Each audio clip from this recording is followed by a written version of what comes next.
Abdullahi bin Umar radiyallahu anhuma ó wà ní ìtòsí Kaaba ló bá rí arákùnrin kan tó wá láti ilẹ̀ Yemen. Arákùnrin yìí ó bá gbé màmá rẹ̀ tóbi, ó gbé pọ̀n lẹ́yìn, ó wá ń gbé màmá ṣe tọ́wáfù. tó bá pè wọ́n nìkan lọ fẹ́ dá tọ́wáfù ṣe kìí sábà rọrùn. báwo wá ni tó bá tún pààyàn? arákùnrin yìí pọ́n màmá rẹ̀, ó fi ṣe tọ́wáfù, ó fi ṣe ìpààrà méje lára Kaaba. gbàtọ́ wọn parí, ó wá rí Abdullahi ibn Umar radiyallahu anhuma, ó wá lọ bá Ibn Umar náà sì ti rí. ó ní tí mo ṣe pẹ̀lú màmá mi nìsín, tẹ́lẹ̀ yìí túmọ̀ sí pé mo ti pé ìwọ màmá mi lórí mi. Ibn Umar ní wala zafra, kódà gbíngbin ẹyọ kan ò tí pé àwọn kíkí ìyàwó tó bí wa, àwọn obìnrin dáhùn tí mò ń sọ yìí mà, kóbìnrin tó bí wọn ní kó gbin, wọ́n ní kó gbin lọ́mọ fi jáde. gbíngbin mélòó ló gbin kọ́ ọmọ tó jáde? ẹyọ kan nù gbíngbin ọmọ ò tí ì san. gbogbo ọkọlé fún ọ, ra mọ́tò fún ọ, wọn pé kí ló ń ṣe fún yín, kí ló ṣe? ọ̀rọ̀ ń bá gbogbo wa wí ni má tàn ẹ jẹ o.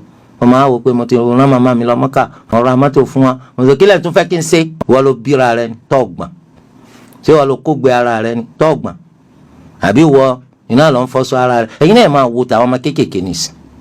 wàláhì tó bá wọṣọ tuntun fọmọdé nìsín, tó bá fi lè rá tí ò ju 50 meters lọ, ẹ wo bá sọ wọn ó ṣe dọ̀tí. àwọn ọmọ wọn ò ní bínú, wọn ò ní kanra, wọn tún máa sọ, wọn tún máa fọ tìdùnnú. ẹ dákun, ńgbà tí bàbá wa màmá wa dàgbà, à ń sọ pé kó lọ fọṣọ fún wa, ẹlòmíì yín mú bí tọ́ wà báyìí, ń lọ fọṣọ fún ta ni?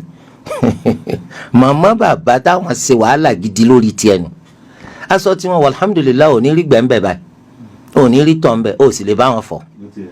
kọ́dà borí ẹnikẹ́ni nígbà tá a wà lọ́sàn-án bó lóru tiẹ̀ wà.